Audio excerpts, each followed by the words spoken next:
garder dans mon cœur.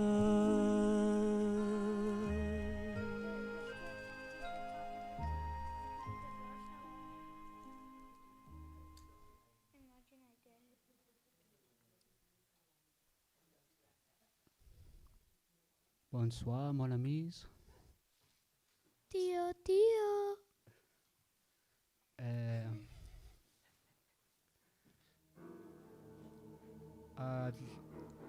It's a pleasure and an honor to introduce Rupert Clervaux. Hello. A poet, musician, all-round good guy, mastermind of recording, and truly the last scientist of the whole. I'm not sure what that means.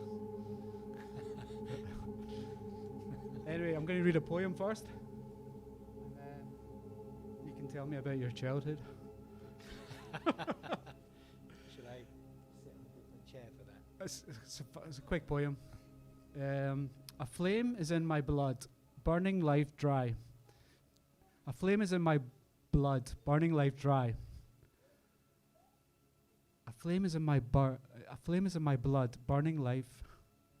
A flame is in my blood, burning dry life to the bone.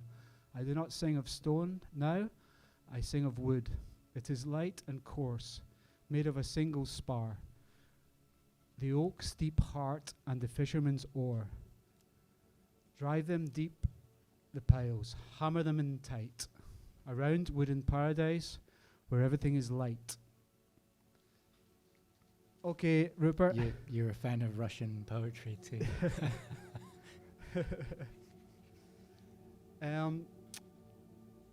So, we first met over lunch about 10 years ago, maybe? Something like that, yeah. Yeah, it was really nice to meet you. We talked about Aphex Twin, I remember that Aphex day. Twin. That's how I knew you you were one of the good guys. If someone likes Aphex Twin, that's... I mean, I guess a lot of people like Aphex Twin, but at that moment, mixed with the general vibe in the conversation, I was like, okay, we could talk about music. Yeah. It's not always the way. So, can you just tell us a bit about your background then? My background in a musical creative sense, or in a... Not right from the start. I want to know about your background, where you went to, where you were brought up, where you went to school, your childhood. Well,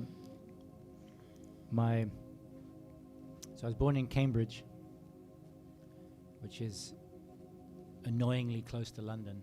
If you're born in Cambridge, kind of sucks to be so close to London, but not quite there. And I went to day school in Cambridge for a little while, and yeah, I mean my childhood. I don't know. I don't really have a lot to say about it. What was your first memory? Do you have a memory? Yeah, my first memory was when I'm apparently, well, according to my mum, when I was really alarmingly young. I remember being lifted up with hands in my armpits and in this quite bleak room, and turning around, and there was like a mantelpiece with a little Rupert Bear doll on, which anyone who's called Rupert will know that you're going to have to deal with Rupert Bear a lot until you're about 15 or 16. And when I told my mum that I could remember that, she said, well, you were basically like 1 year old at the time, in a house in Scotland. And Scotland, so really? that's quite, yeah, Scotland, Cockburn's Pass, near Dunbar. Okay. Yeah, that's where my granddad, I think my great granddad was from there, and so my granddad, who I never really met, but right at the beginning of my life, I would go there on holidays with I guess when my mum and my dad were still together, I would go there on holidays. But yeah, so that's quite an early first memory. Mine was Evel Knievel. Yeah. The wind Well, up. Weirdly, I was a big fan of Evel Knievel too. Yeah. It sparked off what almost was my parallel career of motorcycle riding. Yeah. It's another thing altogether. Wow. When did you get your? Do you have a motorbike? Oh, very much so, yeah. When was your first bike? I started quite late, but I got very into it, and I was riding on the racetrack and almost overtook music and other things, but then in the end, bad things happen on motorbikes.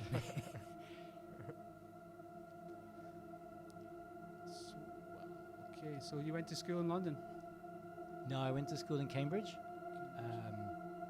Went to a day school in Cambridge, and then for 3 years I went to a boarding school called Seven Oaks, which is quite a strange situation how I wound up there, because my dad, who I didn't really see at the time, was a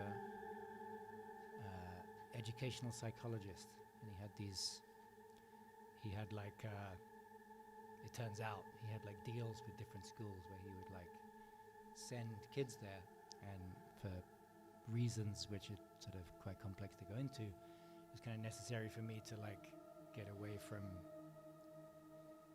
little bit of distance between me and home life for a little while. So my dad, who was like not really a kind of presence in my life, but he arranged for me to go to the school, which didn't go too well in the end. I ended up being expelled. Just before I took my GCSEs. 14, 15? So I think I guess I was like quite old for my year.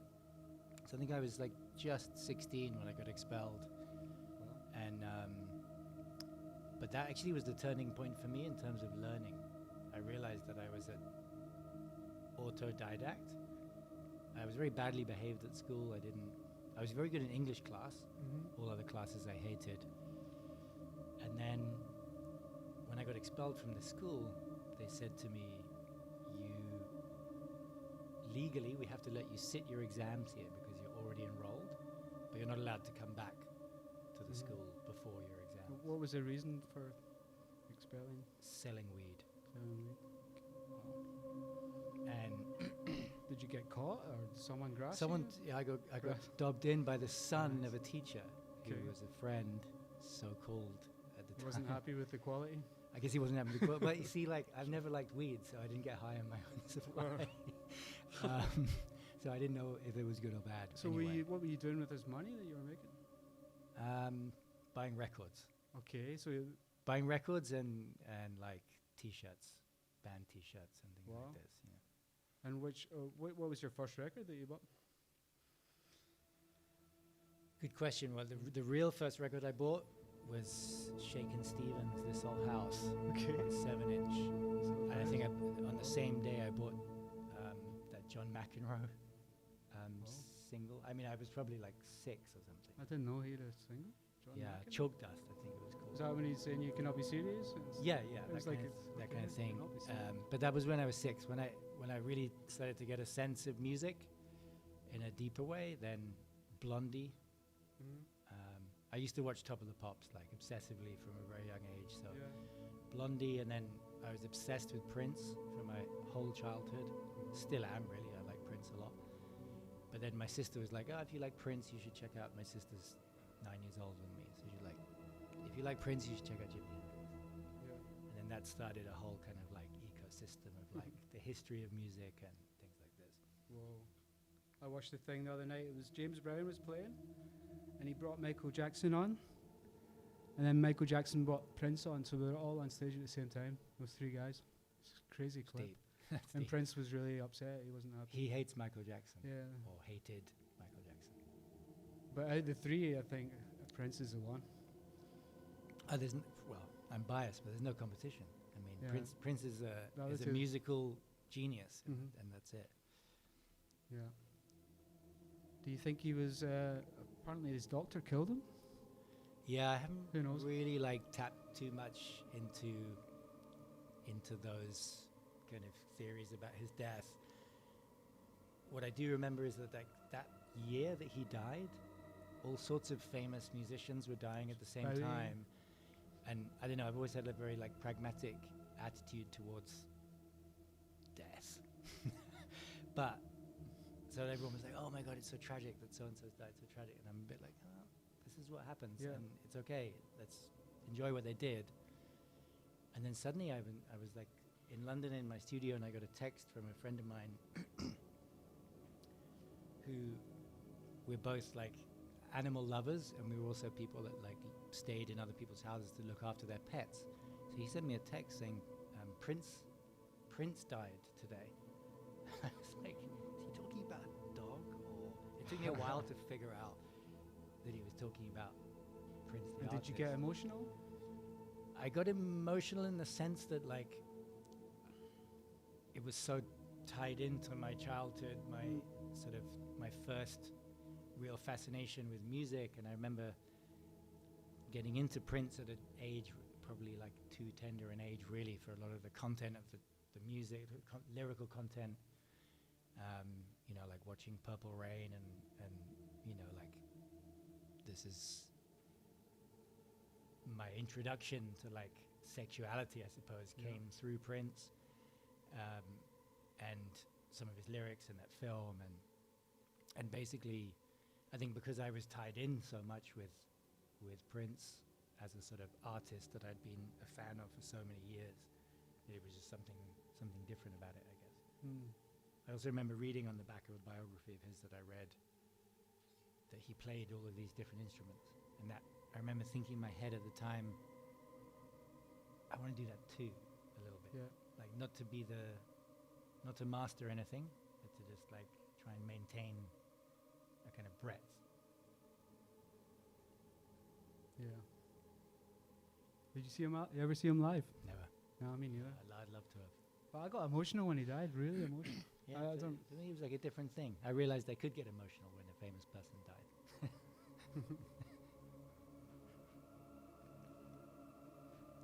What do you think about the ritual of death? Anyway, we don't deal with it very well. You seem quite comfortable with it. It's inevitable. But the way we deal with it, Christian, Western. Yeah, I mean, The rituals. are we allowed to go deep and dark in this Man, conversation? Yeah.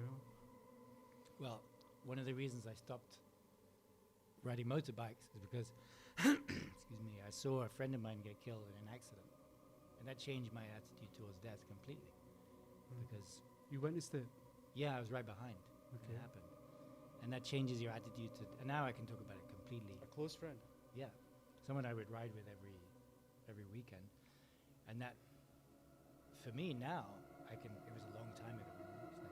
It was 20 years ago, and it's not something that gives me any. I don't get upset to think about it.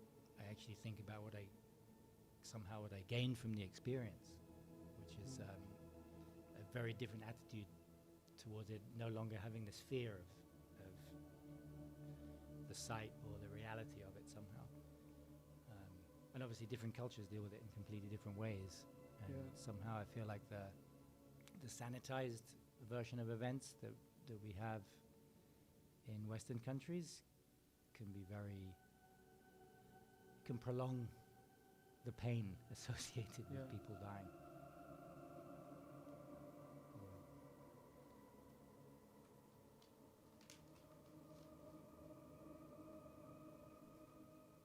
Do you think that music is the most powerful form of artistic expression? No. No? No. I don't really have. It's a different one, that's for sure. It's a very specific one. All of them are powerful in their own way. Music for me is somehow unique because it seems it exists in time. It's like there and it's gone. You have to like take it while it's happening. And we keep pieces of it with us. I often think of music as like, or the sense of hearing is sort of similar to the sense of smell. That it has this very powerful effect. Would you rather lose your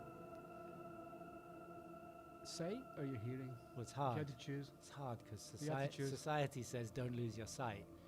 My inclination would be don't lose your hearing, but Of course. it's tough. It's hard to live without sight. It's a But lot I trust easier. my ears more than my eyes. Yeah, but would you say that if you were trying to get to my house using your ears from the car park? it's hard. Like I mean, I think like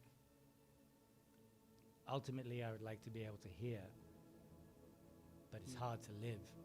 It's a lot harder to live blind than deaf, I think. Yeah. Which would you rather lose, your ears or your eyes? Okay. Rewind. How can we make the world a fairer place?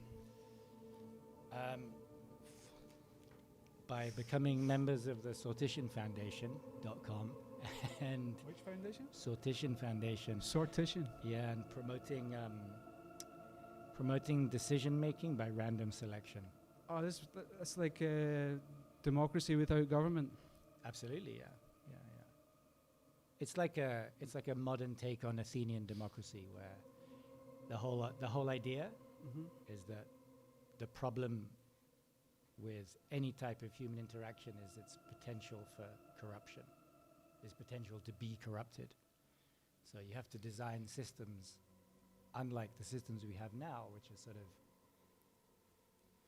lying Failed. there spread-eagled, waiting to be corrupted. Yeah. Is to design systems that are maximized for their ability to resist corruption. Nothing is incorruptible. But the better we can design systems that are resistant to corruption, I think that's something worth fighting for. Like, is that like how they pick juries and they just pick them Yeah, randomly? it's the same concept as jury selection, but it can be extrapolated to an entire society. There's a very good PDF by a guy called Terrell Boresius called Multi-Body Sortition for Large Population Societies. Sounds very... Multi-body what? Sortition is like... Sortition. it basically means decision by lot. Yeah. So random selection. And he outlines how you could do it for a country as large as America. Has it ever been tried before? Anywhere? I mean, it gets tried in pockets.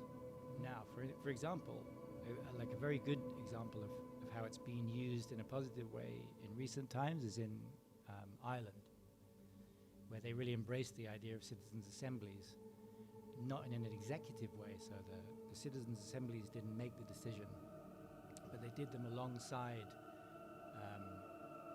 referenda to decide three things: smoking ban indoors, gay marriage, and abortion rights in a very, very Catholic country. And they used the Citizens' Assembly, where they randomly selected 500 or so people for each one. And the Citizens' Assembly gets together and they talk in a very deep way, moderated by people with informed opinions on both sides of the argument. These groups of people talk together for a week, and then they publish, then they vote at the end, these 500 randomly selected people. The random selection process also takes into account different subsections of society based on education, sex, age, all sorts of things, ethnicity. So at the end of this week, they then vote on what they would do as a decision.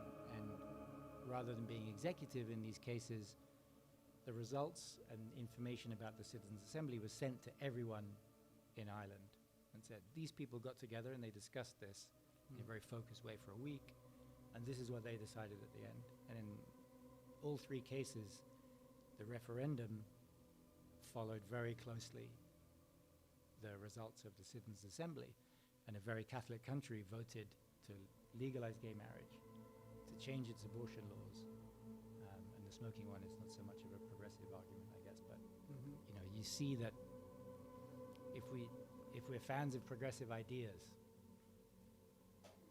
representative democracy doesn't really suit our end game.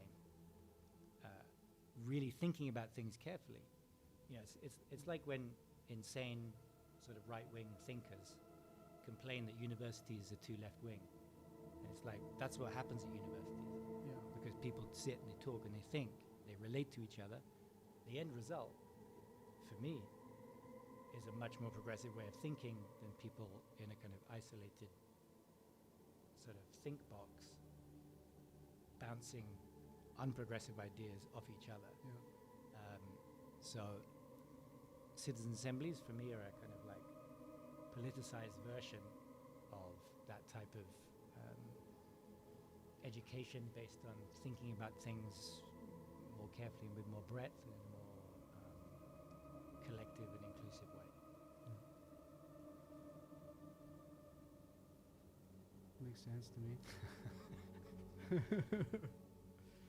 Hey, thanks for coming. Hey. I want to talk about Palestine as well, if that's okay, because it's quite complicated. Yes, The very. situation in Palestine, and do you think that artists should boycott Palestine? That is the headline of this. Would you play in Palestine if you were off? I mean, no. Would you play in Israel, not Palestine? In Israel. Israel, So, yeah. Which I don't even believe is Yeah. If you were offered like, okay, come play in Israel, here's 20 grand. It would be the first time I was offered 20 grand to play. 2 grand. To play anywhere. Okay.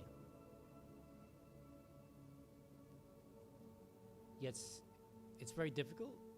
I'm going to do a sidestep hypothetical because, I was in Switzerland when Russia invaded Ukraine, doing a kind of joint residency with a Russian artist who suddenly on his Instagram feed with these artists that, from America and the United Kingdom saying like, don't work with Russian artists, don't and stuff. And I think that in a way for me was being with my friend Stas, who I've worked with for years, who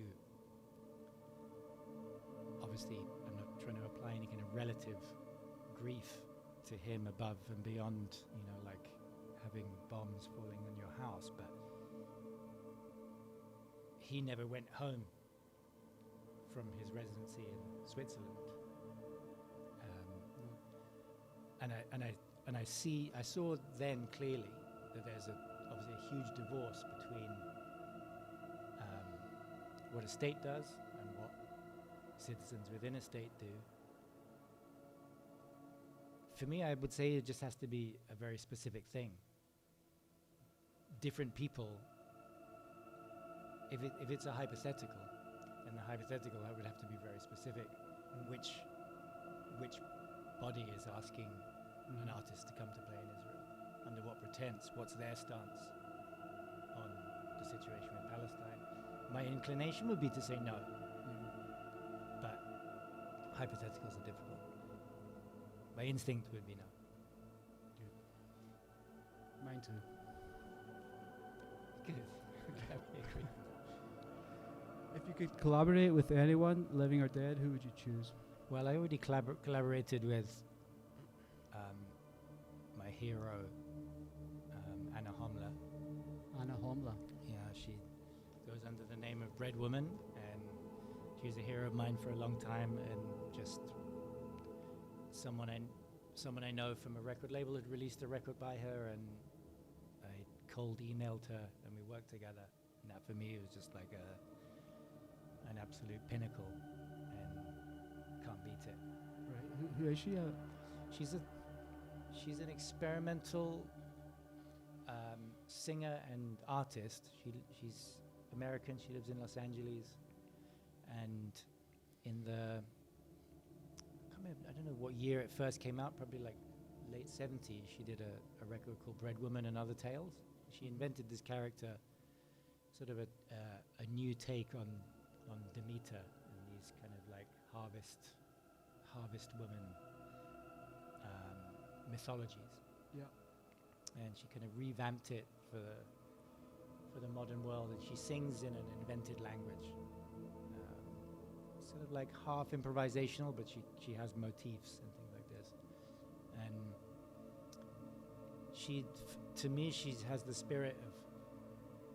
strongest spirit of a true artist that I've experienced. I was lucky enough to tour with her and go and do shows in different places with her and spend a lot of time with her. And she also she's I don't know how old she would be now, but she's like a good, she's like a generation, half generation above me, and she had some problems, like mobility problems, and she just had this spirit that she said yes to everything, even though things were a big struggle to her. And we remember You emailed her, yeah? yeah, and she got back straight away, and we became really close friends very quickly. And she's just an inspiration, you know, for me, a true artist. She's achieved notoriety, cult status, I suppose you might say, but she is sort of like, her artistic spirit is undiminished by anything. It self-perpetuates. It doesn't need money coming in. It doesn't need adulation coming in, although she does get plenty of adulation. And so I would just like to keep collaborating with her, if that's all right. So you done music and she spoke, or was it just Yeah, I mixed did. up? She, on a solo record that I did a few years ago, she was singing. I actually got her to say words on a record, I think for the first time, which she fought against for a little bit, but I was like, it's really, really important that you do it, and she did, and it was beautiful. She's on the first track and the last track. She kind of like beckons the record in and then sees it out at the end. With your words. Yeah. Which was it surrealistic poetry, or That kind of thing. yeah. Number 7 is just like a poem. But number 8.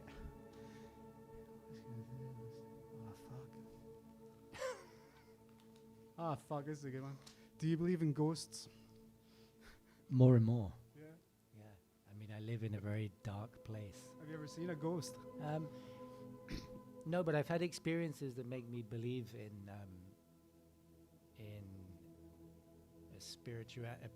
a present spirituality beyond human consciousness, for sure.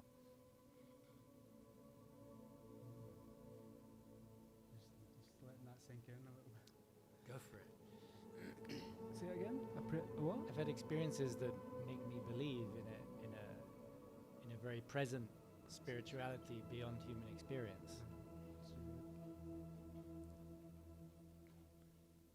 A present spirituality beyond human experience. Yeah, like you can feel it a little bit.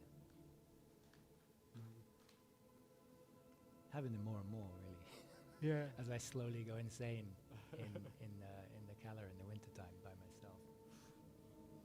So you just returned from New York, yeah? America. Were you traveling around? No, just on the East Coast, New York and Massachusetts. Right. And how was that? Interesting, because for somewhere that I used to spend a lot of time, I hadn't been for 7 years. I had a lot of close friends there that I went to see, and I was doing a couple of performances and some recording. And it was funny to go back there and to feel just no love for the place at all. Just like, Did you hang out there before 9/11? yeah, and I was there for 9/11, Really? a remarkably close distance from Wow. the event, and You watched seen the it? whole You thing happen. watched it happen? Yeah. That's amazing. I remember watching it happening. I was in Cornwall, and yeah. Yeah, I mean, it was pretty crazy. I was in an apartment on the Lower East Side, and I was staying on a friend's sofa, and she came out of her bedroom, her and her boyfriend were in the bedroom. She came out and she said, "Oh, a plane's crashed into the World Trade Center." And I probably got into the apartment like an hour and a half before. So I was feeling a little hazy. And on the news, they were still saying it was like a light aircraft or something like that. It was early morning when it, Yeah, so the first plane hit, I don't know, like 7:30 or 8 in the morning or That's something. right. I think. And anyway, yeah. then they showed some pictures and it looked really crazy. So we were like, well, we'll go up onto the roof. And we went, the stairwell of the building had these windows in that looked directly across there, and it's like a half a mile away, or, you know, like between a half mile and a mile. And you could see this giant hole in the building. And we got up onto the roof, there were people on the rooftops everywhere. You could hear a pin drop. And then the second plane came in. It was just like, oh, we just watched the plane crash, like with our naked eyes. It's pretty crazy. Mm. And Not then as not as crazy as seeing a giant building fall down. That's more crazy than watching a plane crash. but you seen the plane and then you seen the building go down, right? Yeah, So the building going down was more. that's just the you could never even imagine it. In a weird way, your head is full of weird imaginations of plane crashes. It looked like a movie to me. I seen the second plane go in. But to Just on TV. see a giant building collapse, like Yeah. from the angle we were at, all you could see was this column of smoke. It coming just from the went building, down like that. and then right? you just saw this like glass like popping out. But the column of smoke stayed there, and even though it was kind of obvious what happened, no one really believed it until the smoke blew away. And so what happened? Describe the rest of the day. The rest of the day was super weird, in the way that extreme events are always hard to predict how people will be. The thing I remember most clearly is that on the rooftop, there were all these people, like, and all the rooftops were just full of people. They were like 3 construction workers working like one roof over, and they just didn't stop at all. They just Kept working, yeah. they just weren't fussed. It was crazy to see. You could just hear They the were only doing sound the you American could hear. dream. The only sound you could hear was the sound of their shovels, like scraping on plywood. They were like Mhm. mixing cement on plywood, and they just didn't. They didn't even turn to look. It was extraordinary. There was no evacuation or. If you were staying below, they put up a cordon on Houston Street, and if you were Mhm. living below Houston Street, you could stay. And so the people that were running bars kept the bars open. So what happened that night? Everyone went back to their apartments after it happened, and they just sat there like stewing. And everyone's like, "Oh, we need to get out of the house." So we went down to this bar called Lotus Bar on the corner of Stanton and Clinton, and thinking like, we'll just see if it's open. And it was completely rammed. All the TVs were on, and people just needed to like kind of get together somehow. Yeah, it was an extraordinary experience. And were you living there at the time? Just like back and forth. And do you think the world changed since then? Like regarding freedom, because Well, yeah, I think obviously it has. Obviously it has. Whether it it's like because I mean, in a superficial way, obviously it has. Whether there was something palpably different about some kind of qualitative sense of freedom that we had before that's been lost, I'm not so sure. not sure, but New York changed. Yeah, I think everywhere changed in that kind of tetchy, superficial way of like, it takes you longer to get to an airport, it takes you longer to do this and Mhm. that. Whether that is a really qualitative change to any kind of deep sense of freedom, you know, I don't know if I really believe that. No, and between then and the lockdown that we experienced recently, you were in London for that, right? Yeah, Somehow, I think these two things are related. it's possible. It's Mhm. possible. I mean, like,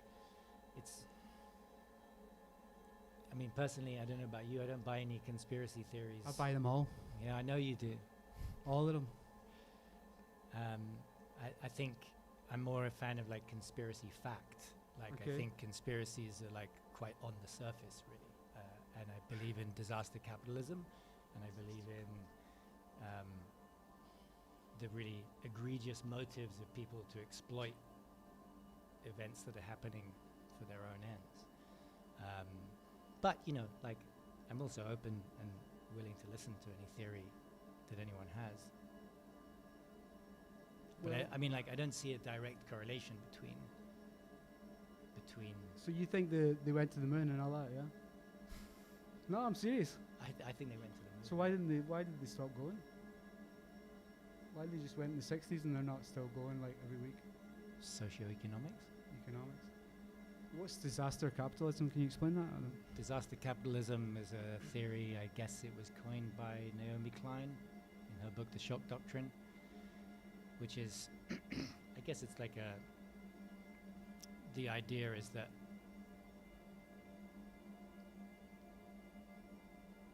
it's fairly easy to refute, for example, using kind of like known ballistic theory, that the World Trade Centers weren't exploded from the inside.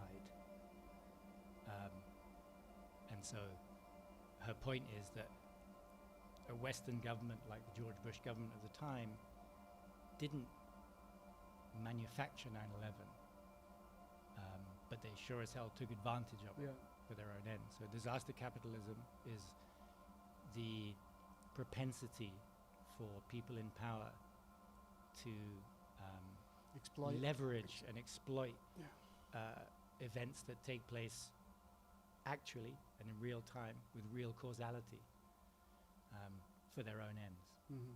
And that's really what disaster capitalism is. What I'm trying to get at is the sort of inner freedom and the freedom of thought that I think is, because relating to the kids and my son and all that, I think that he's afraid to think freely, which is really important related to creativity, right? Absolutely. And it seems like there is some, I don't know if it's a conspiracy or what, but it seems to be like whoever, the man or whatever you want to call it, is trying to stop people thinking, right? Well, that's that can be seen going through every single layer in society. I mean, if you want to look at like education, and if we're talking about having a kid and the types of things that are being taught to children now, to be obedient. To be obedient.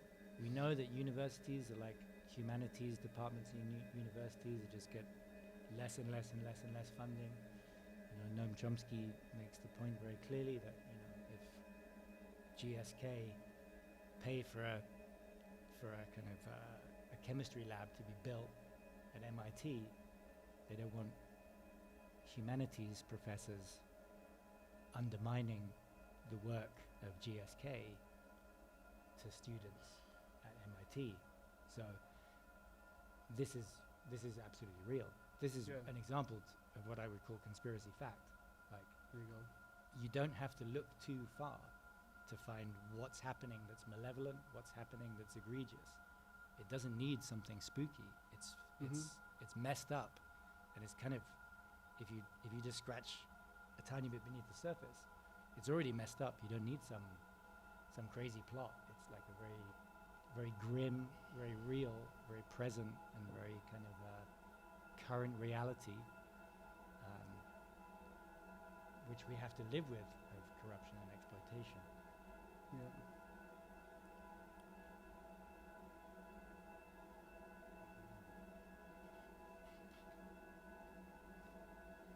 No, just the ability to think freely is very important, right? And I think it's lost. I think it's lost.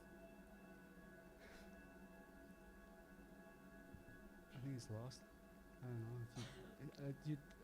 I agree with you on pretty much everything, but I know that I disagreed with you recently about the Couple of times. everything, basically everything apart from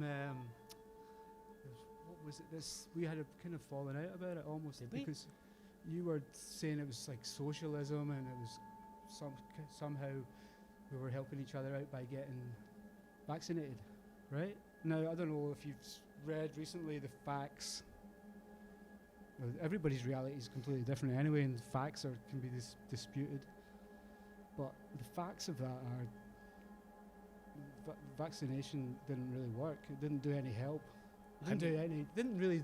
People died. People die anyway, but Of course, people die anyway. I think it was with the information. What I was saying to you then was with the I've also been reminded of another little funny thing that we said to each other.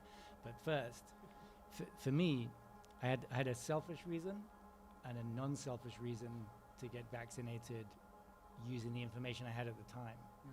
So I launched into the vaccination because I was, with the information I had at the time, I wanted to feel like I wasn't putting my mother at risk by hanging out with her and these things. And that's the information I had at the time.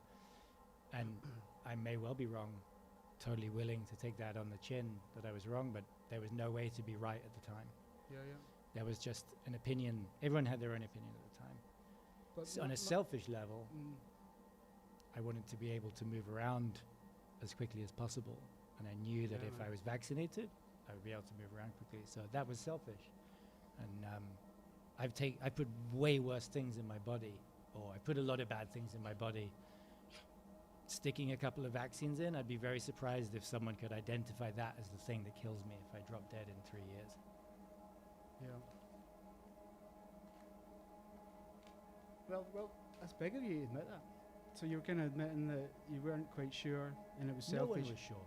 But you gave me the reason that you were being unselfish by doing. Well, no, but I said I had a selfish reason and an unselfish reason. Yeah. I didn't necessarily want to hang out with my mum or with her friends, Right. willingly unvaccinated, with the information I had at that time. Can we just do? Who is anybody here not vaccinated? All right, we'll just. Okay. Sure. All right. No, I think it's important. Okay. I'm happy to go along with that. You could play. Why don't you play a song? Huh?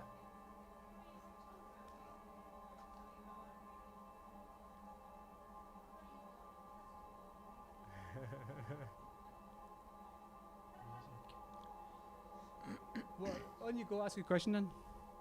Yeah, man.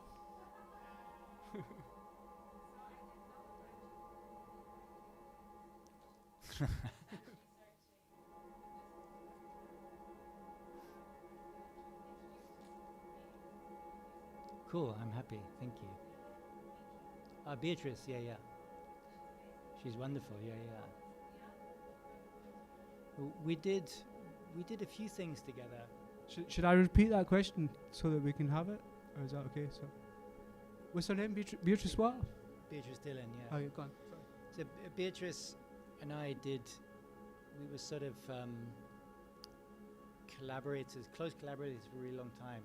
We did our two most,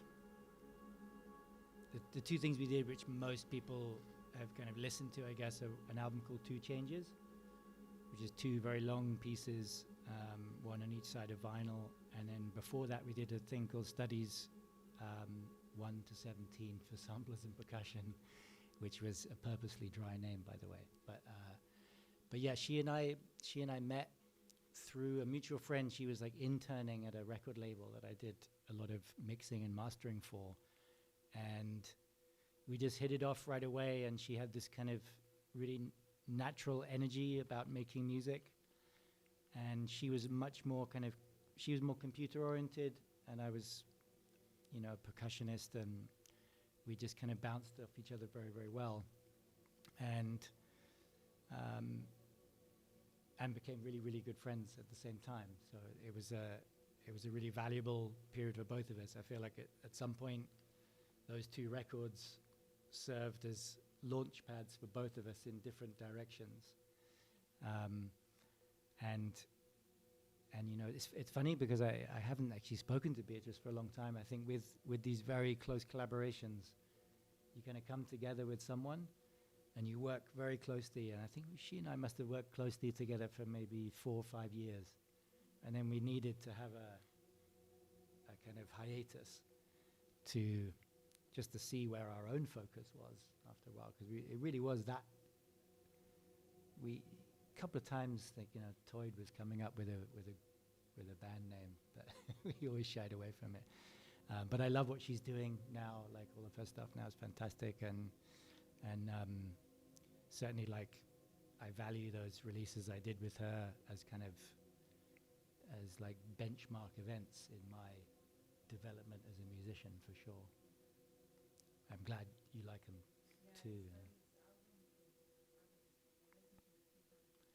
Yeah, and it was so nice to make. We made that over a long period of time, but we only ever got together for like an hour or 2 hours, sporadically, and it was always we just make one piece, and if we like it, we keep it, and if we don't, we throw it away. And I think we probably threw away about 10, and we were left with the 17 that we had. Also, Beatrice's wife, Anna, is an amazing photographer, and she took that beautiful picture on the cover. That's Beatrice's hand in the mirror. And when we saw that, we were like, that's this perfect thing for this idea of like, we were trying to do this thing where like very, very simple percussion is mirrored using the electronics on this real like touchstone moment of just like this simple sound of just like hitting a bongo, reproduced with a sampler, and then after 8 repetitions, you pitch the sampler down. It's like something so basic, and the image just captured it completely and beautifully. Yeah. So yeah.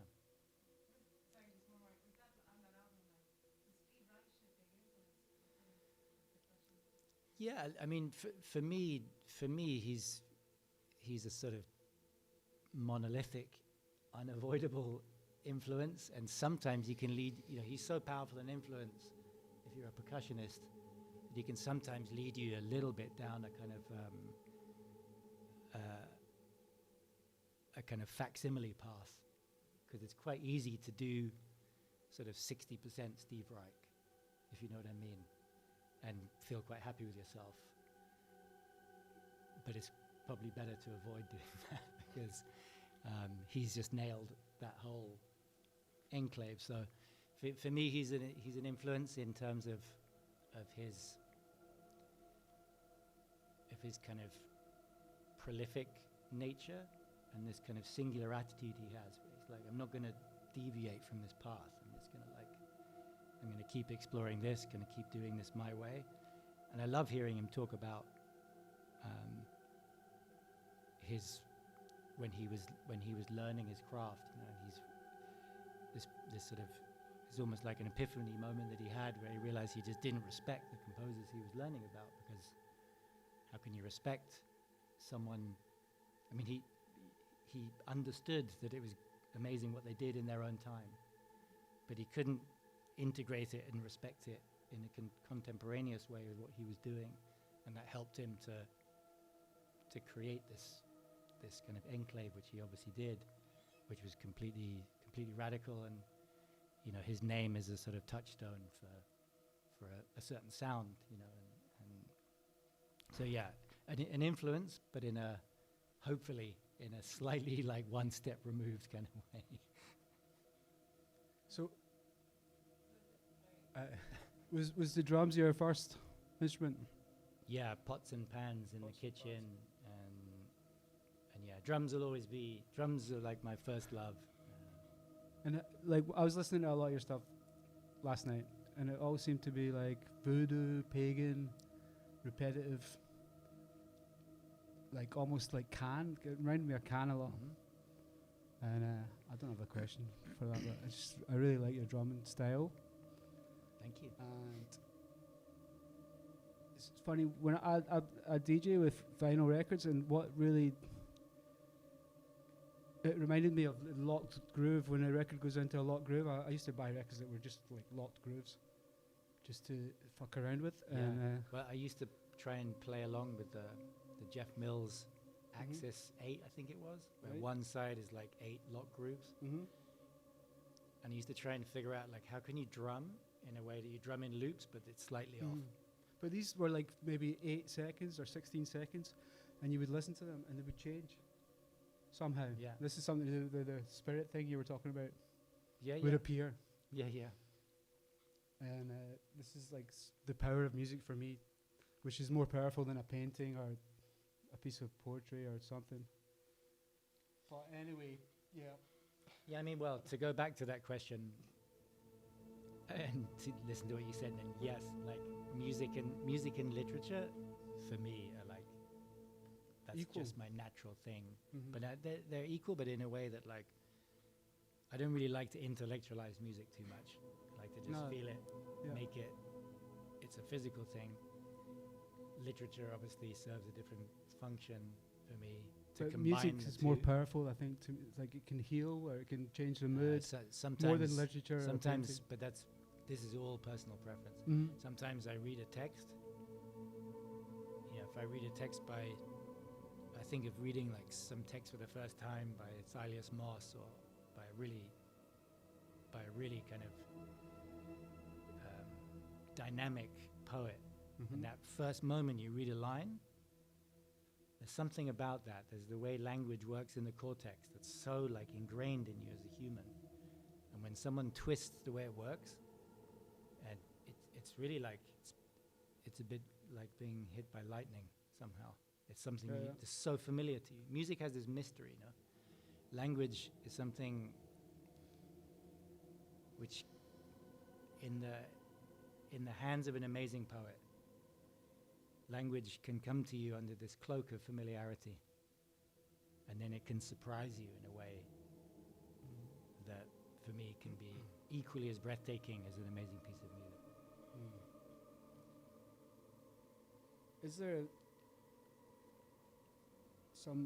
Is there a poem that maybe changed your life, or in the same way that a piece of music could? I don't know, but I don't really have music or poetry that did that. It's like the whole thing did. The Yeah. whole experience of being into it did. But I find it hard to like pinpoint. You know, like It's gradual. these like, what are your top 5 Yeah, I know, albums the of all time? favourite Like I things, can't like- really answer these. What I'm those trying to days. get at is like when you're a kid, I was into Adam and the Ants, the Smiths, and then Happy Mondays, and then drugs, and then techno, right? Yeah. It's just like I can see it. Was there not With- some with- path with- where you went from like popular commercial? How did you get into this kind of more abstract path of experimentation? Was there like one piece of music that? Yeah, I don't know. I remember reading a poem in school by E. Cummings called In Just Spring.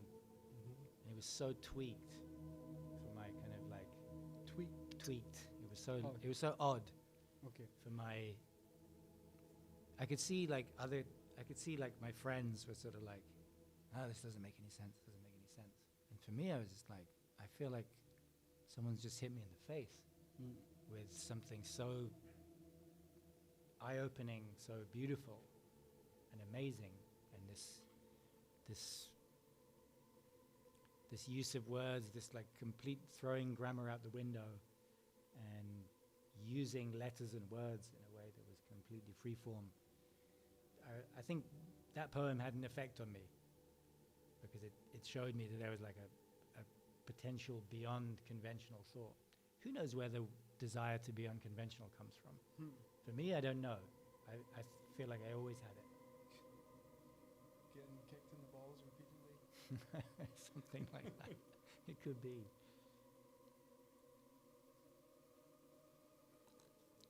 Can you remember your first concert? Not the kind of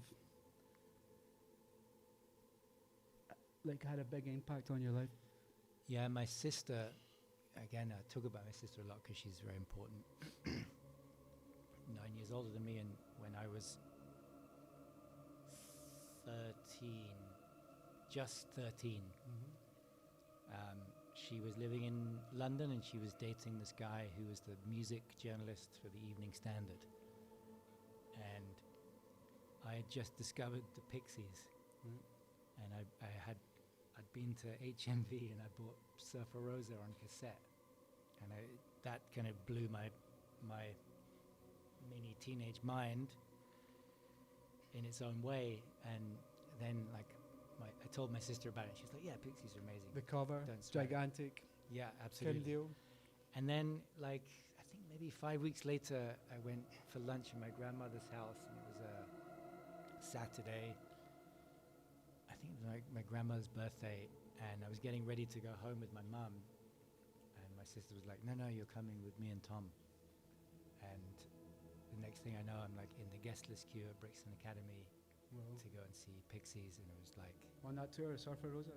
it was just like absolutely next level thing to see, and definitely like a moment that solidifies music as a course of action, because it was just incredible to see. Yeah, I had a similar experience with that. And the fact that it was a surprise somehow made it even more.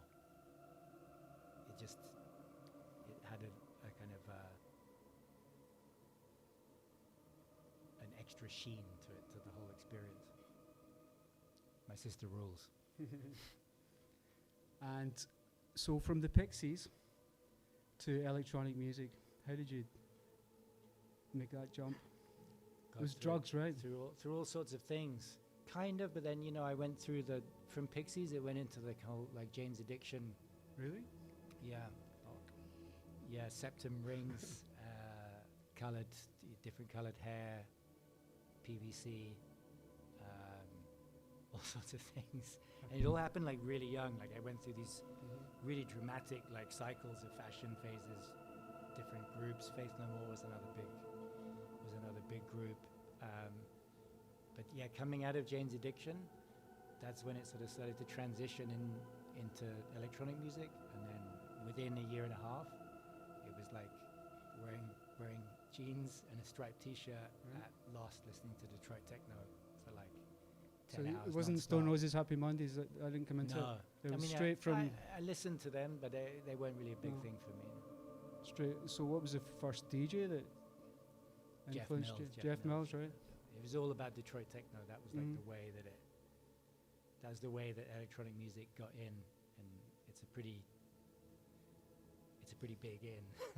And so from the drums, how did you go to making electronic music? Did you get a sampler, a drum machine?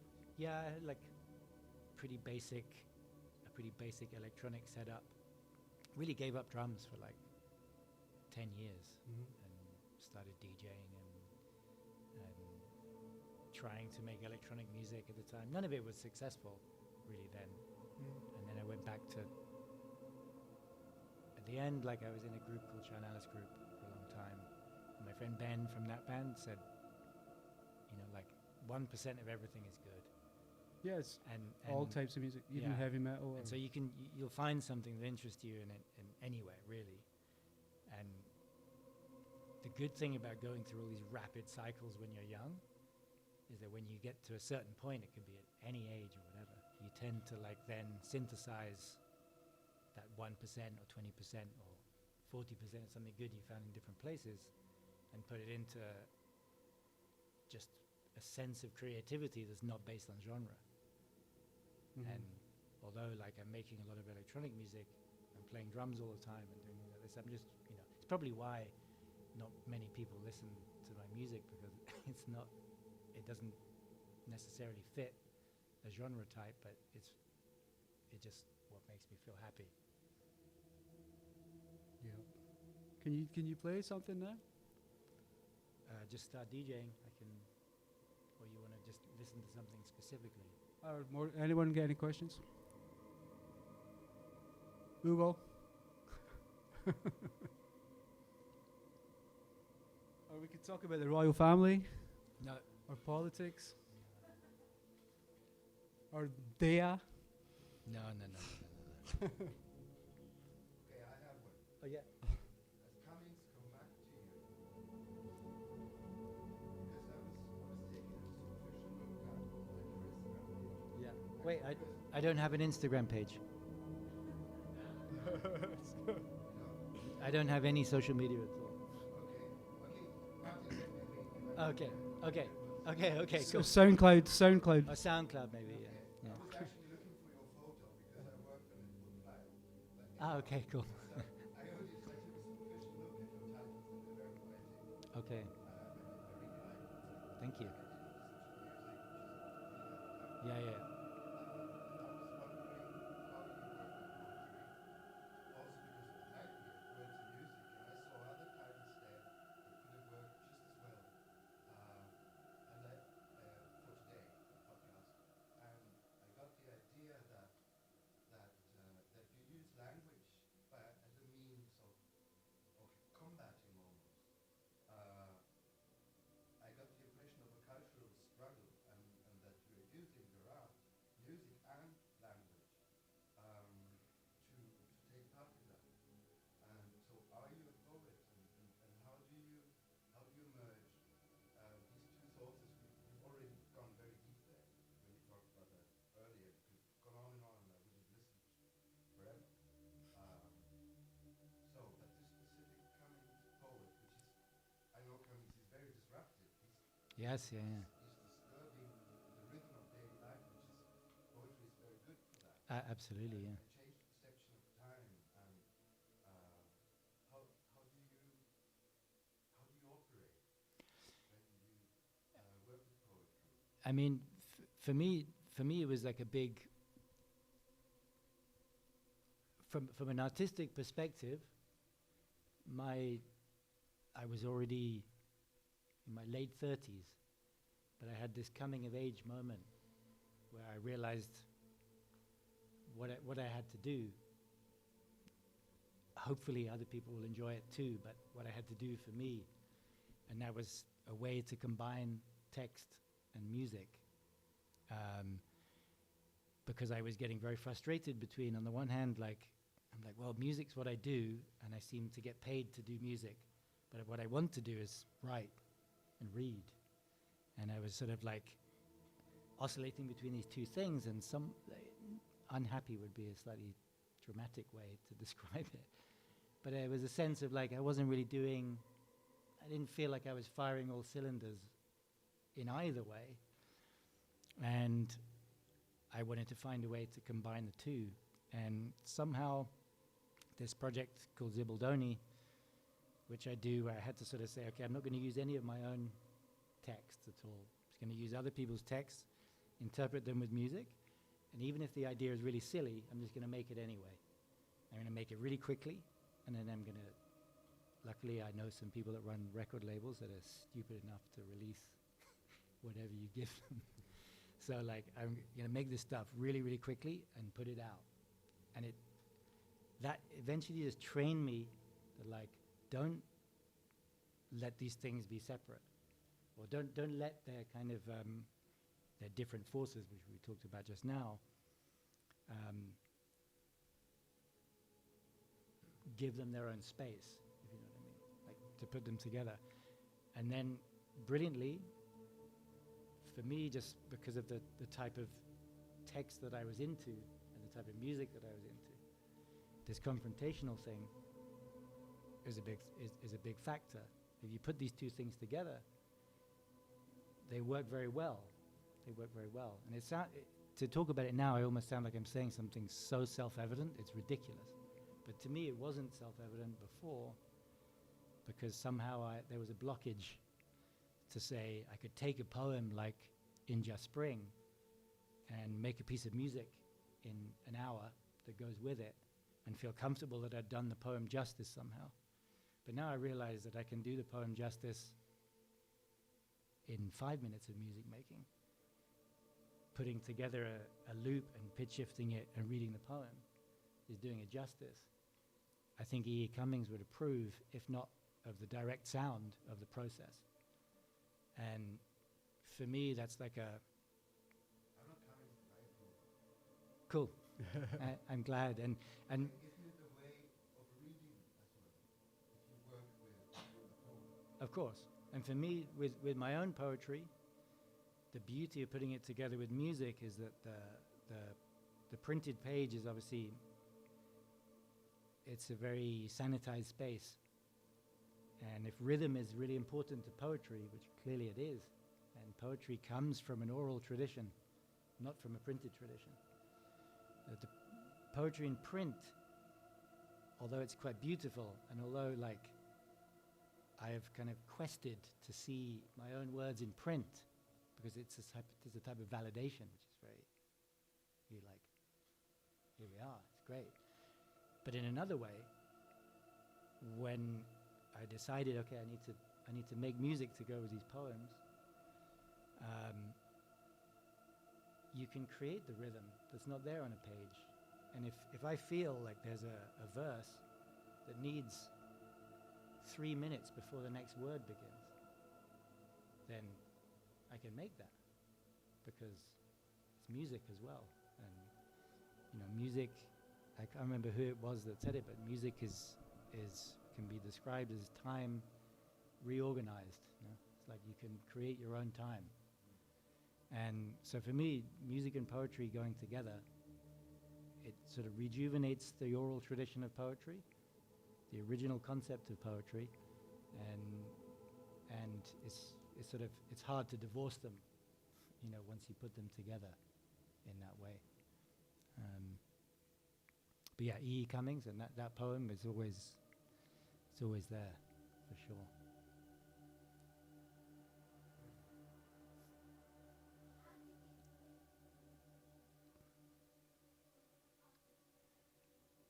think thank you for the question, Hugo. And I would say that I never thought of anything else because it was just the only thing to do, because I wasn't that good at racing motorcycles, which I tried for a little bit. It was okay, but not brilliant. But so yeah, for me it was just there was never anything else to consider. And if you have either supportive or accepting parents, one or the other, both are good, then you're all set to be an artist if that's what you feel the desire to be. Before we stop, I just want to talk quickly about the situation here in Mallorca. I know it's boring, but it seems like. Pardon? What? You want to shout? You can shout, right? How do you feel about the cultural situation here in Mallorca? I've been here 20 years, and I've tried to do my thing, and I don't know what I'm doing wrong. I have to say now, I feel really good about it, because I think I came because I have a tendency to like sequester myself and seek seclusion 6 days a week, and then be like rampantly social for 1 day a week. Where I live, as you know, is like it feeds into that. So in my mind, when I moved to Mallorca, I was thinking, this is perfect. I'll have my little hideaway, and then I'll go away and. But it inspires you, or the beauty inspires you, or do you find it inspiring? Or Yeah, the beauty inspires me completely. Really? I like to live in nature.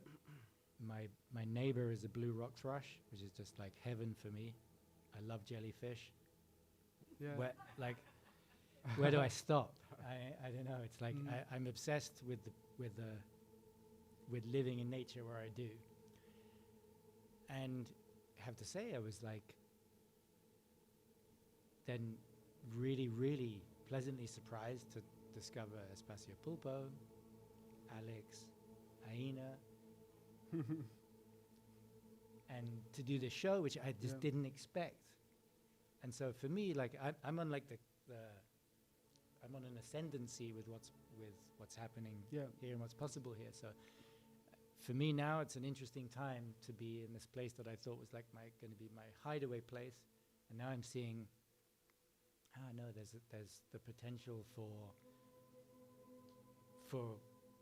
all sorts of things to happen here. They already are, and like, so I've started working. Somehow, like, the experimental music grapevine is a real thing, and so with the music work that I do for other people, mixing and mastering, suddenly like all these people from Barcelona are contacting, and so I feel very healthy. I feel very positive about it, like a healthy creative ecosystem here, and definitely want to be more and more involved with it. good. I remember we had this discussion a couple of years ago. Yeah, when I before I really tapped into any of that or knew it was there. Yeah. Well, we're going to experiment now. You're going to play some music. I'll play some and music. I'm going to Yeah. read this. Unless anyone's got any more questions or anything. Yeah.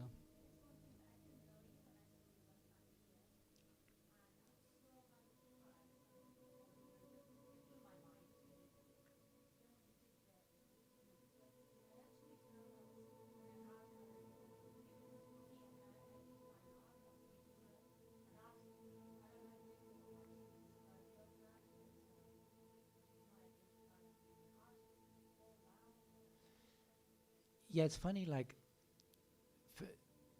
I really like the question, because for me, everything is about a synthesis. So remember the last really, really big falling out that I had with someone was with someone that worked for an art gallery, quite a big art gallery in London. And they were insisting on using the word artist to define a visual artist. And I was like, I can't possibly relate to that. On a personal level, the thing I remember the first time that I saw someone referred to me as a poet. That was when I was just like, that's somehow that meant a lot to me. But I think all really creative people, whatever they're doing, whatever reach they have, are artists. And I think it's as simple as that. I do have like bugbear issues with the use of the word creative in non-artistic settings. That's another Cooking. issue where I get Cup of tea. where I can get a bit narky and a bit less positive than I may seem. But I think people that make things. I like this definition of art and craft that a problematic German philosopher that we were talking about earlier had, and he said that a crafts person emphasizes the beauty of their materials, whereas an artist takes the materials and turns them into something unexpected and mysterious. And without subscribing to it like 100%, I really like this idea, that like there is a difference between a sculpture made of wood and like a beautifully hand-carved fireplace, and in the same way,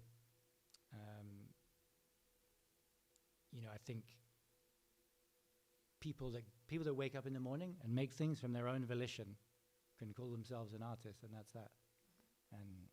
And hats off to all of them. And we're not all gonna like each other's work, but we can at least like appreciate the motivations and the experience, the sort of life experiences that we have. I'm sorry, who was that philosopher? Because I came late. Heidegger. You should read his poetry. Well, I mean, the best book of his for me is this book from the 60s, Poetry and Thought. And that's where this one comes from, this idea where he's talking about the Van Gogh painting of the shoes, of the boots, the leather boots. And for me, it's a very striking definition that he makes. And his... Extremely crafty poetry. yeah, absolutely. And the elucidations on Holderlin, if we're not going to avoid getting too geeky here, but maybe we can talk afterwards without a microphone.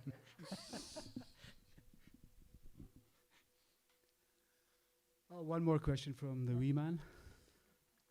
Ugo.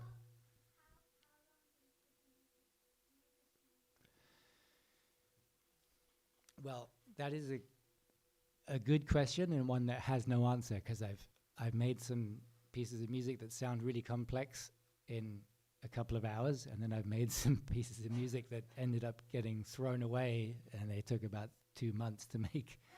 So I think it's each one has its own rules. I also think that's another thing to do with creativity, is like if you don't apply templates to it, like I make an artwork or a song or a poem in a certain amount of time. If you avoid applying those kind of templates to what you do, then you're more likely to stay fresh in the things that you're doing. But yeah, so it could be 2 hours, it could be 2 months, could be a year, and none of that means that any of them will be any good.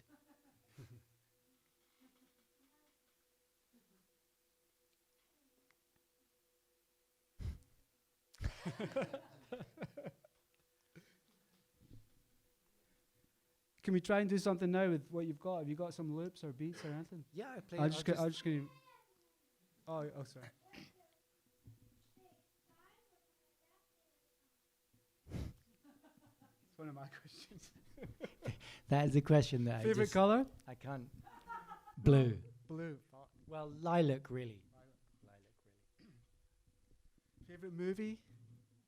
Don't really watch movies. What was your one? Favorite what? Favorite song? Yeah. One song. Come on. What? Raspberry Beret by Prince. There you go. Super.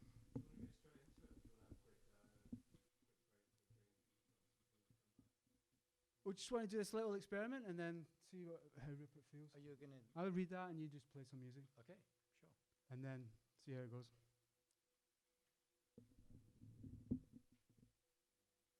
Like hard, fast techno.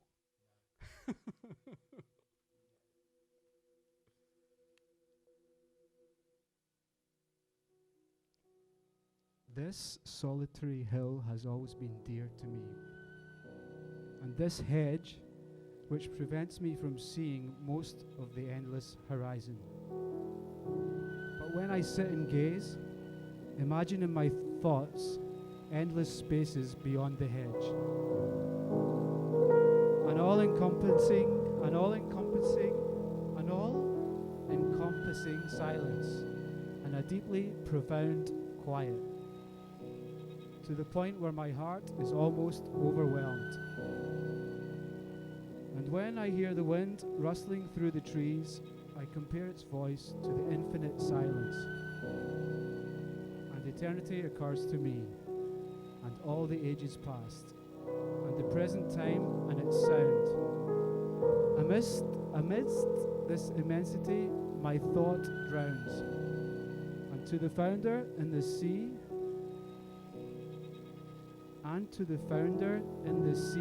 is sweet to me. The solitary hill has always been dear to me, and this hedge, which prevents me from seeing most of the endless horizon. But when I sit and gaze, imagine in my thoughts endless spaces beyond the hedge, an all-encompassing silence and a deeply profound quiet, to the point where my heart is almost overwhelmed. And when I hear the wind rustling through the trees, I compare its voice to the infinite silence, and eternity occurs to me, and all the ages past, and the present time and its sound. Amidst this immensity, my thought drowns, and to founder in the sea is sweet to me. This solitary hill has always been dear to me, and this hedge which prevents me from seeing most of the endless horizon. But when I sit and gaze, imagine in my thoughts endless spaces beyond the hedge, an all-encompassing silence and a deeply profound quiet, to the point where my heart is almost overwhelmed. And when I hear the wind rustling through the trees, I compare its voice to the infinite silence, and eternity occurs to me, and all the ages past, and the present time and its sound. Amidst this immensity, my thought drowns, and to founder in the sea is sweet to me. The solitary hill has always been dear to me, and this hedge which prevents me from seeing most of the endless horizon. But when I sit and gaze, imagine in my thoughts endless spaces beyond the hedge, an all-encompassing silence and a deeply profound quiet, to the point where my heart is almost overwhelmed. And when I hear the wind rustling through the trees, I compare its voice to the infinite silence, and eternity occurs to me, and all the ages past, and the present time and its sound. Amidst this immensity, my thought drowns, and to founder in the sea is sweet to me. This solitary hill has always been dear to me, and this hedge which prevents me from seeing most of the endless horizon. But when I sit and gaze, imagine in my thoughts endless spaces beyond the hedge, an all-encompassing silence and a deeply profound quiet, to the point where my heart is almost overwhelmed. And when I hear the wind rustling through the trees, I compare its voice to the infinite silence, and eternity occurs to me, and all the ages past, and the present time and its sound. Amidst this immensity, my thought drowns, and to founder in the sea is sweet to me. This solitary hill has always been dear to me, and this hedge which prevents me from seeing most of the endless horizon. But when I sit and gaze, imagine in my thoughts endless spaces beyond the hedge, an all-encompassing silence and a deeply profound quiet, to the point where my heart is almost overwhelmed. And when I hear the wind rustling through the trees, I compare its voice to the infinite silence, and eternity occurs to me, and all the ages past, and the present time and its sound.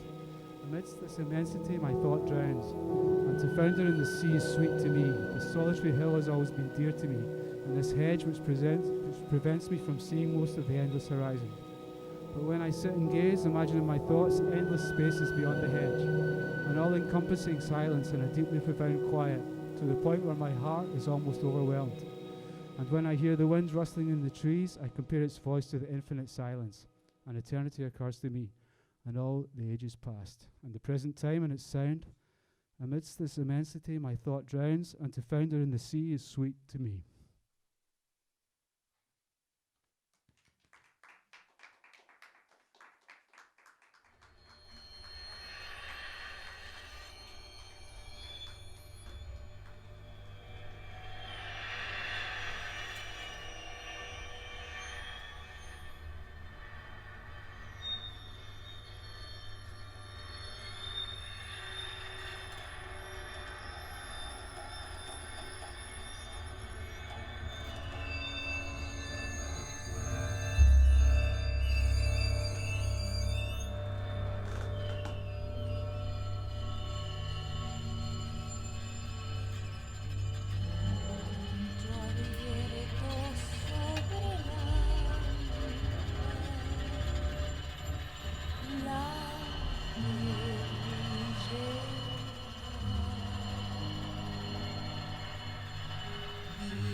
Los funcionarios no funcionan.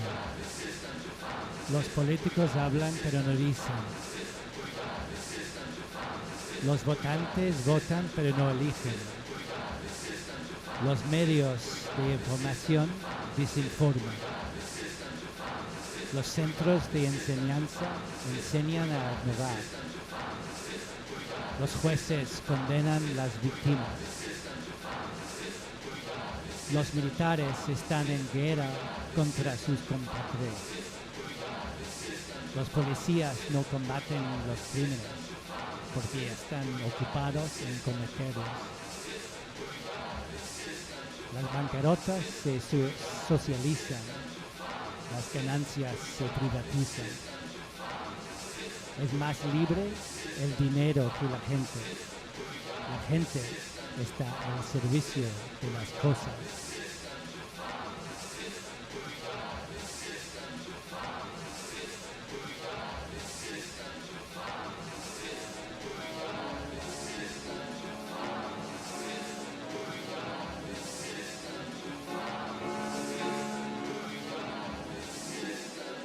Today the walls of the cities will crumble away, uncovering our naked souls. All start singing, shouting, screaming.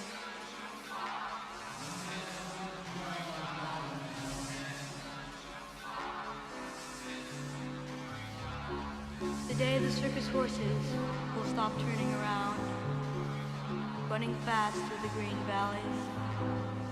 We'll sing and cry and shout.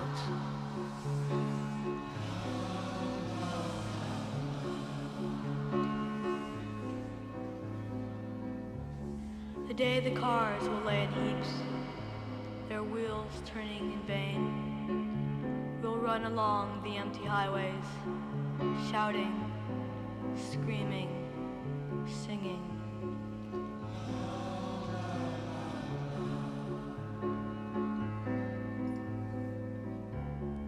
The day young boys will stop becoming soldiers, and soldiers will stop playing war games.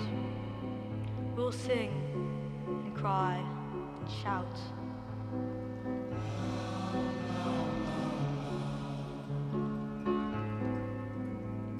The day will come up that we will wake up, hearing the shouts of joy and shouting together with the freaks.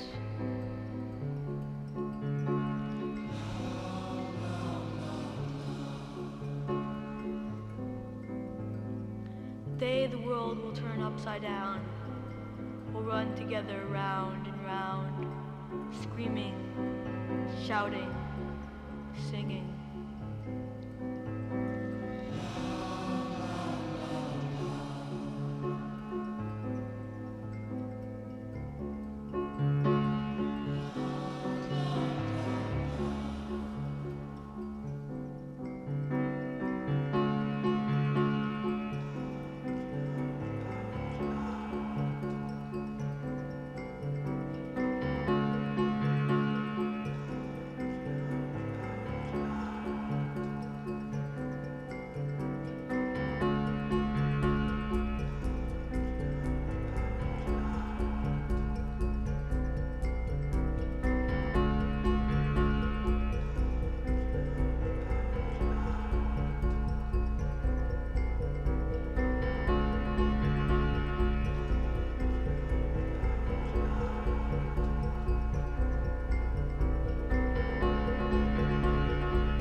Planted our seeds. We ask that our efforts be worthy to produce use simple food for our simple taste. We ask that our efforts be rewarded.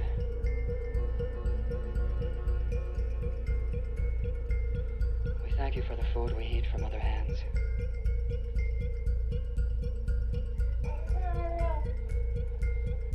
That we may share it with our fellow man and be even more generous when it is from our own.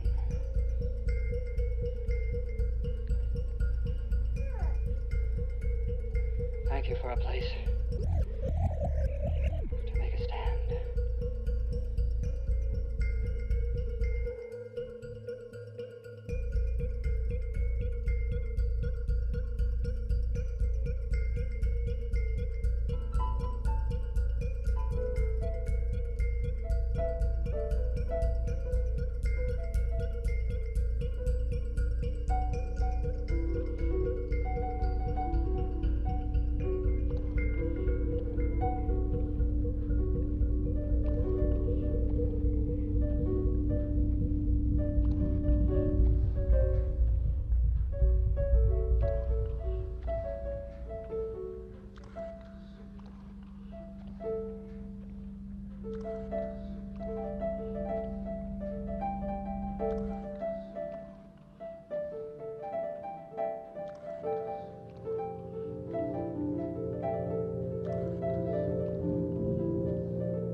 Are you allergic to anything? Are you allergic to anything?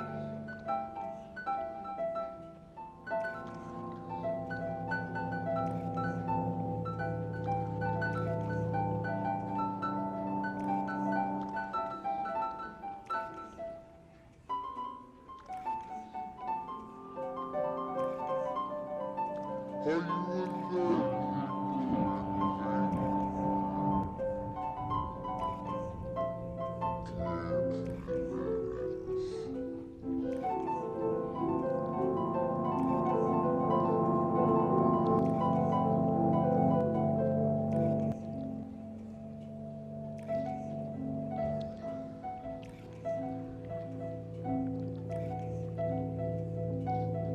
Are you allergic to anything?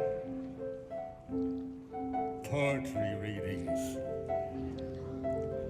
The tame as an enclave of the untamed, the innocent untamed, in trouble tossed, returns to the nature from which it came. Language barriers of womb and tomb frame the furrowed paths from choice to none that cross the tame as an enclave of the untamed.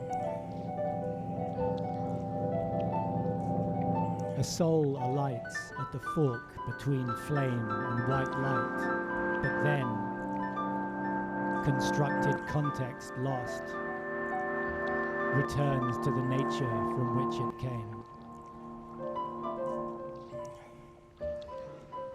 When our mute animals with human names dream beside contained fires, we know almost the tame as an enclave of the untamed.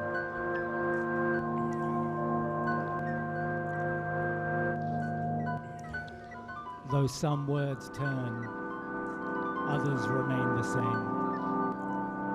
The complete fire is death, and exchanged cost returns to the nature from which it came.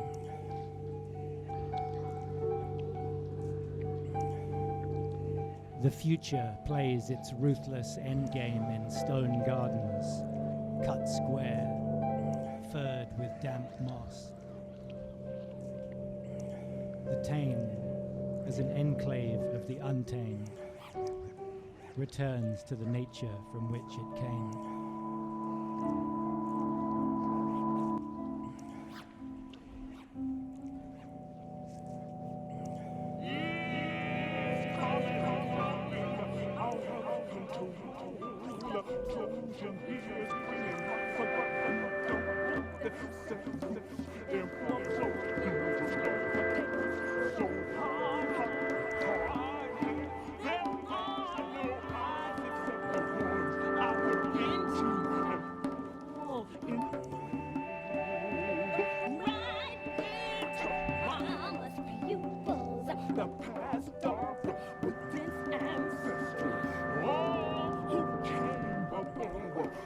To fit into the available space of history, which is existence's memory, and year after year, the overcrowded persons remember.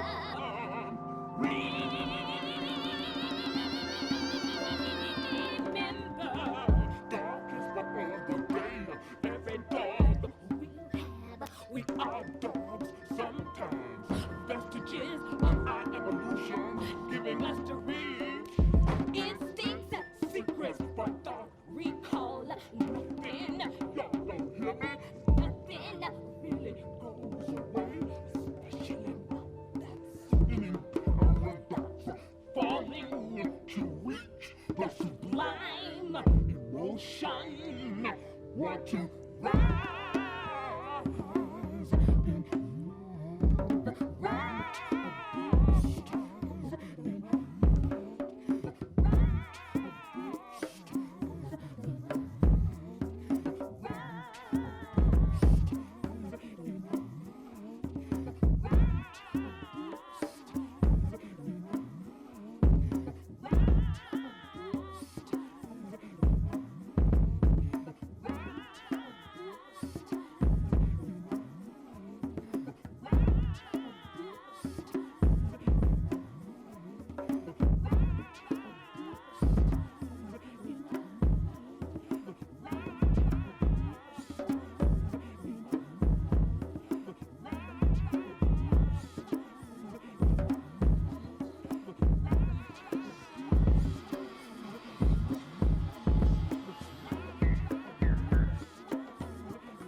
Slowly the poison the whole bloodstream fills.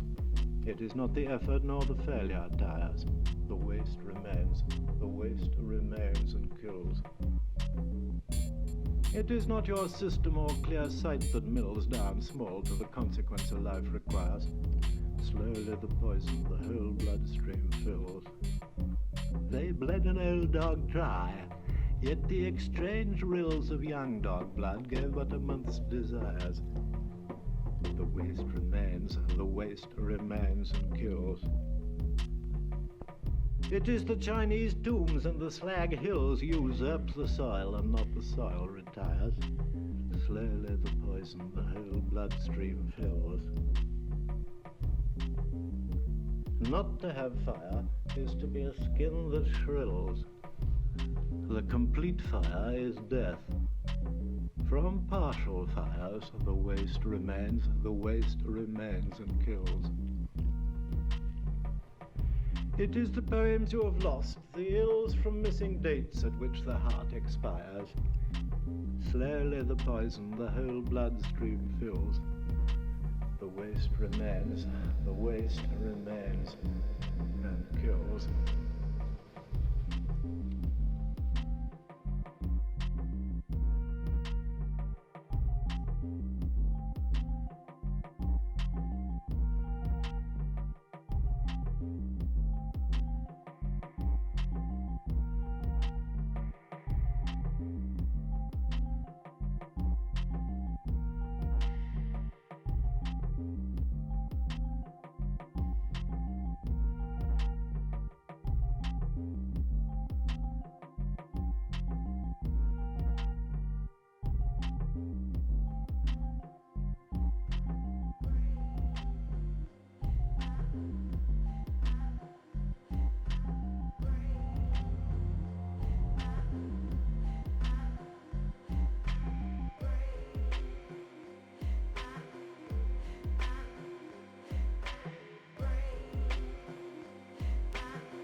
Thank you, everyone. Espacio Popo, Alex, Martin.